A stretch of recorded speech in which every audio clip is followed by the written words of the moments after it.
Chapter 13. The cops cruised in under command of a humanoid Toon detective, Captain Clever Cleaver. The police force contains one division of humans and one of Toons, with each faction investigating only crimes committed against its own kind. I never saw a Toon cop sharp enough to hack it on the human side, though Cleaver came about as close as any. He carried his gun where other men carried pictures of their loved ones. He wore a trench coat and a broad-brimmed slouch hat, and smoked cigars that smelled like they'd been snipped off the end of something used to tie rowboats to a pier. He had a big square jaw, grunted a lot, called all women honey, and most men butch. Cleaver sat me down on Roger's sofa, and gave me an evil eyeballing straight out of the Crime Stoppers textbook. I gave back better than I got. He blinked first and settled down to cases. "From the beginning, Butch," he growled. "You know the drill as well as I do." Nothing much to it. The dead rabbit hired me to unravel a problem for him. He believed Rocco and Dominic DeGreasy, the two guys heading up his cartoon syndicate, owed him his own strip. According to the rabbit, they had promised it to him when they signed him up. They never delivered, so he asked me to pressure them into it. He also told me to check out a rumor that somebody wanted to buy his contract. I nosed around and came up blank. The DeGreasys insist they never made the promise. The rumor remains a rumor. That's about everything. I came here this morning to resign the case. "With a full refund of any advance monies paid but not earned, I presume," Cleaver said sarcastically. "I get no complaints." "No referrals either, from what I hear. At least not from the Toon sector." "By design, Captain, by design. I don't encourage Toon work. It's a specialized field. I get enough human business to keep me occupied." I crossed my legs and put my feet flat on the floor so he wouldn't see my run-down heels and the gaping hole in my left sole. I guess I waited too long, because he plopped himself down on the chair across from me and made a big point of propping his feet up on a coffee table, so I had a direct shot at his shoes, their bottoms flat as a pancake, but in perfect repair. A sergeant carried in Roger's last words encased in a plastic sack. "Sir, we found these under the stiff."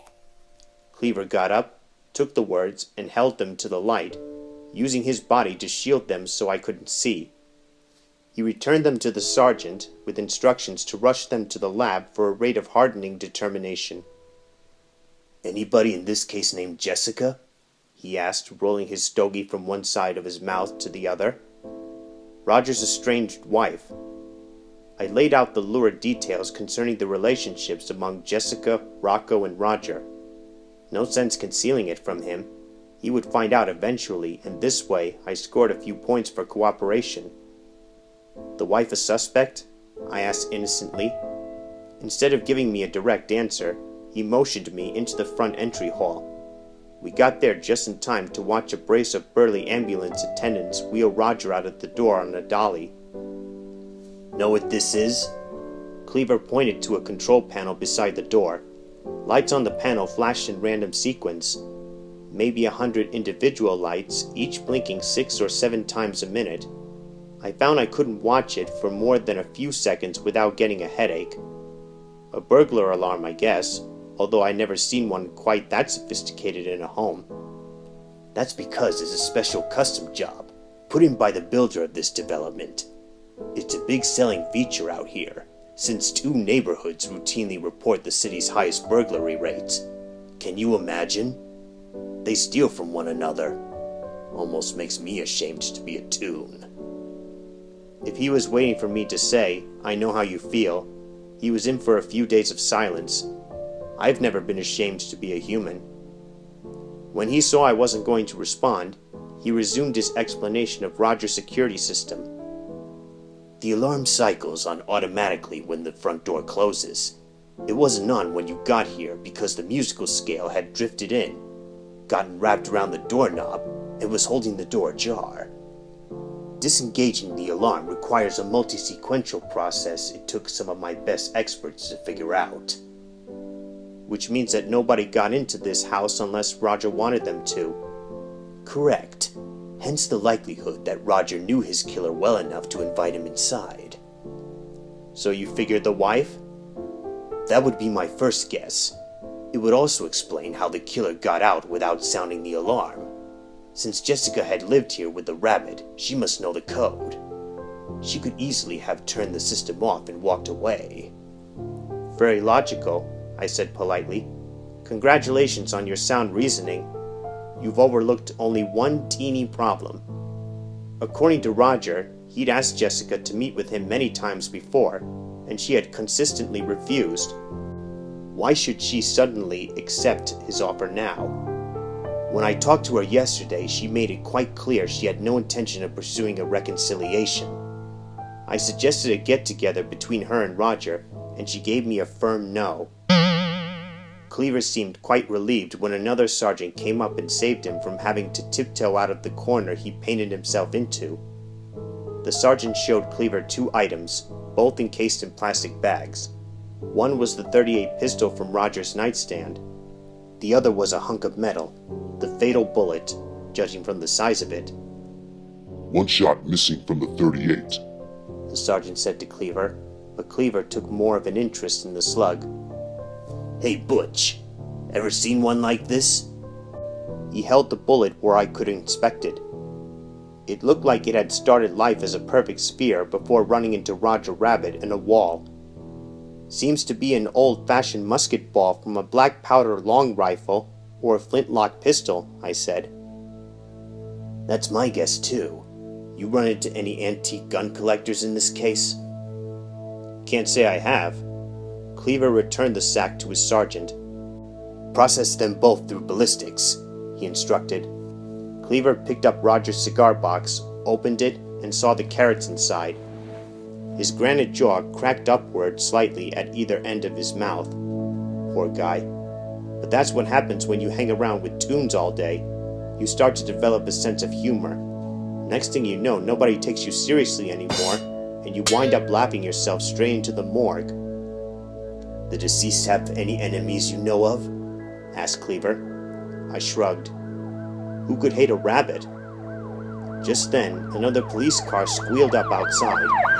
The rear door opened, and out came Captain Rusty Hudson. He worked the human side and had a well-earned reputation as the most feared kind of law and order fanatic, one with a self-starter but no brake. He wrapped up his assignment so quickly and so neatly that he routinely had the lowest active caseload of any human detective. I wondered why the department had sent its superstar to investigate a case involving a dead rabbit. Hudson came inside, took a look around, and saw me. Finally found your level down here with the rest of the crazies, huh, Valiant?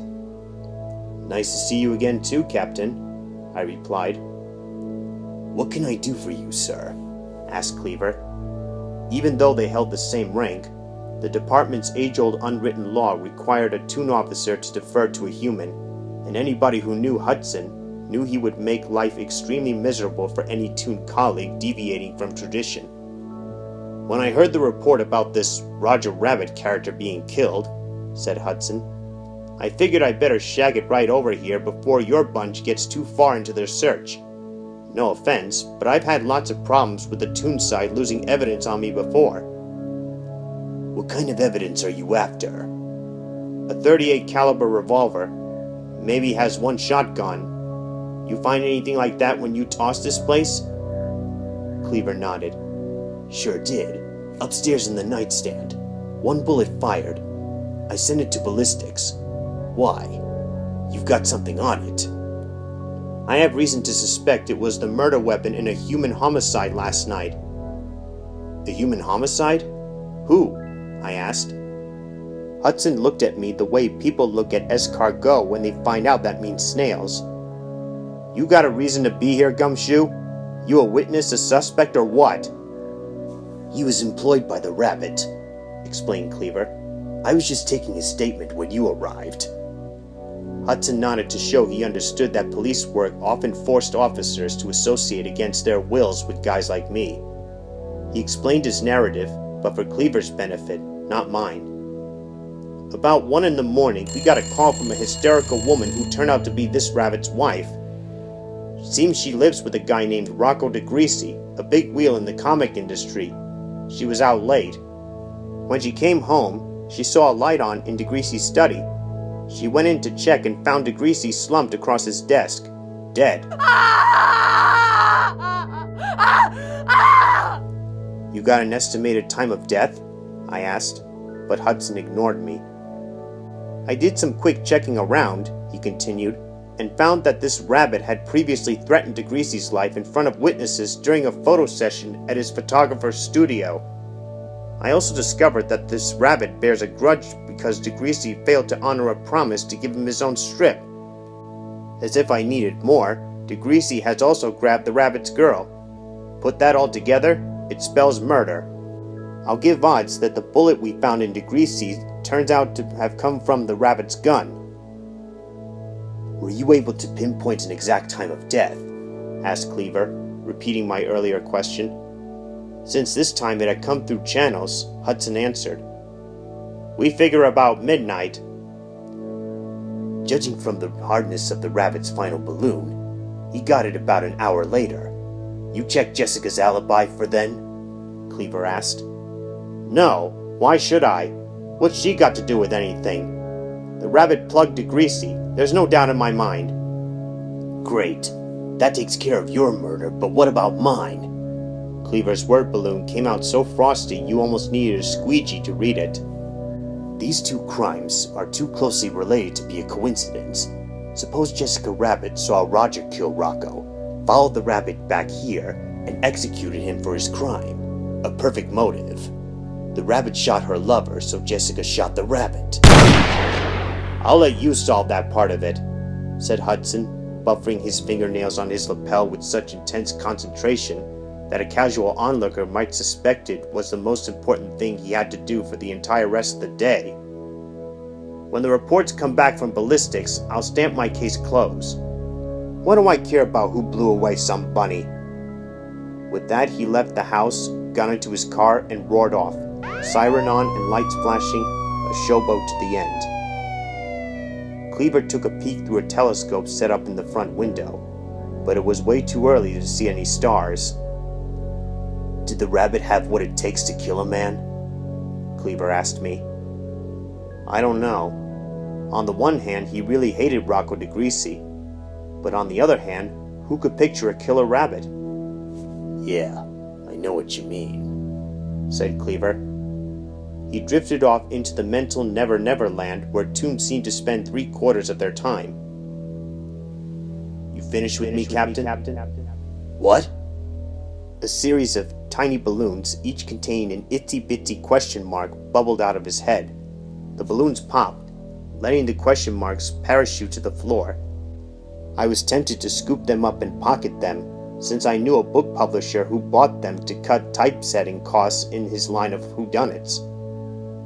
Sure, said Cleaver. You can go. Just don't leave town without checking with me first. And one other thing. I don't know how you felt about this rabbit, or if you took his case seriously, but from here on out, this affair belongs to me. Official police investigation. You want to keep your license? You stay out. Understand? 100%, I said. I won't interfere. I jammed my hand into my pocket and crossed my fingers. I promise.